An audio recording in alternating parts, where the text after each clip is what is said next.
दोस्तों, ये कहानी गवाह है उस वक्त की जब दिल्ली पर सन 1540 में शेर शाह सूरी का राज था, जिसने हुमायूं को हराकर मुगलों की नींव हिला दी और सूरी ने अपने हुकूमत का विस्तार करना शुरू कर दिया। अपनी सल्तनत का विस्तार करते हुए सूरी की गिद्ध दृष्टि राजस्थान के जोधपुर मारवाड़ पर पड़ी और उस समय जोधपुर पर राजा मालदेव का राज था। जैसे ही राजा मालदेव को अपने गुप्तचरों द्वारा यह भनक लगी कि अब सूरी की कुदृष्टि मारवाड़ पर है, उन्होंने तुरंत अपने सभी सरदारों को आपातकालीन निमंत्रण भेज दिया।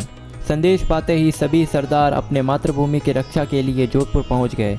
सभा में उपस्थित दो योद्धा सामंत राव जेता और कूपा, जो राजस्थान राज्य के पाली डिस्ट्रिक्ट में स्थित जेतारण और गिरी के सामंत थे, उन्होंने महाराज और पूरी सभा के समक्ष यह योजना रखी कि महाराज, सूरी की सेना हमारे इलाके से होकर गुजरेगी अथवा हम सभी उसकी सेना सहित उसे बीच मार्ग में ही रोक सकते हैं और हम पूरी सेना के खाने की और वहां रुकने की व्यवस्था का जिम्मा उठाते हैं। राजा मालदेव राव जेता और कूपा की स्वामी भक्ति और मातृभूमि के प्रति प्रेम देखकर सहर्ष अपने सरदारों और सैनिकों सहित गिरी सुमेल जाने के प्रस्ताव को मान गए और यहाँ शेर शाह सूरी की 80,000 की फौज मारवाड़ की ओर कूच कर गई।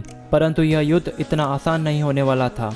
शेर शाह सूरी के बारे में कहा जाता है कि वह शेर जितना ताकतवर और लोमड़ी जितना चालाक था। उसे भनक लग गई थी कि उसे बीच मार्ग में ही रोक दिया जाएगा। उसने सबसे पहले अपने गुप्तचरों को आगे भेजा। वापस आकर उसके गुप्तचरों ने मालदेव की सारी सेना की सूचना सूरी को दे दी।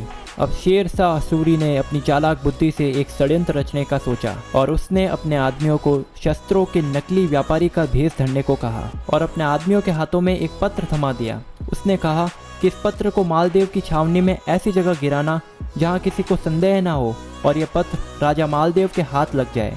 अब वह दोनों आदमी नकली व्यापारी बनकर मालदेव की छावनी में गए। वहां उन्होंने सभी सामंतों को कई ढाले, तलवारें और अनेक प्रकार के शस्त्र बेच दिए और मौका देखकर उस पत्र को ऐसी जगह गिराया कि वह पत्र मालदेव की आंखों में आ जाए। अब मालदेव को वह पत्र अपनी छावनी में दिख गया। सूरी की योजना अनुसार अंततः मालदेव के हाथ वह पत्र लग ही गया।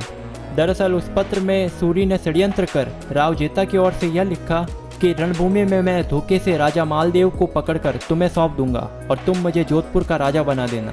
यह पत्र पढ़कर राजा मालदेव को घोर आघात लगता है। वह तुरंत सभी सामंतों को सूचित करते हैं और इस बारे में बताते हैं। सभी सामंत राव जेता और कूपा की कड़ी निंदा और अपमान करते हैं। उन्हें देशद्रोही कहा जाता है। राव जेता और कूपा सभी को यह समझाने का बहुत प्रयास करते हैं कि यह पत्र उनके द्वारा नहीं लिखा गया है, परंतु कोई भी उनकी बात का विश्वास नहीं करता। इतना ही नहीं, वह दोनों अपनी लिखावट का सबूत देते हैं, परंतु किसी को उन पर विश्वास नहीं होता। और अंत में अत्यंत क्रोधित राजा मालदेव अपनी सेना और सामंतों सहित पुनः जोधपुर लौट जाते हैं और शेर शाह सूरी की यह चाल कामयाब हो जाती है। और अब शेर शाह सूरी अपनी 80,000 की फौज लेकर गिरी और सुमेल की तरफ कूच करता है और यहाँ गिरी और सुमेल में सिर्फ राव जेता और कूपा और उनके मात्र 8,000 सैनिक रह जाते हैं।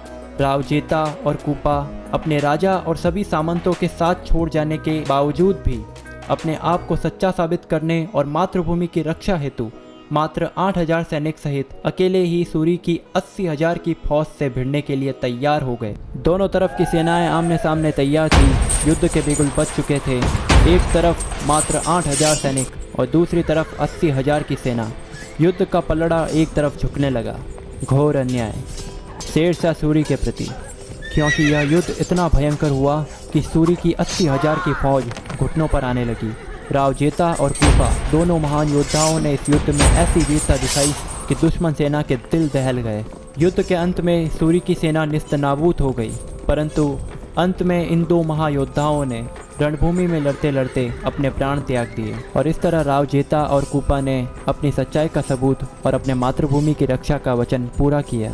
इन दो महायोद्धाओं की वीरता को देखकर शेर शाह सूरी भी इनकी वीरता का कायल हो गया। इस जंग में दिल्ली सल्तनत को इतना नुकसान हुआ कि शेर शाह सूरी को भी कहना पड़ा कि खैर करो, वरना मुट्ठी भर बाजरे के लिए मैं अपनी दिल्ली की सल्तनत खो देता।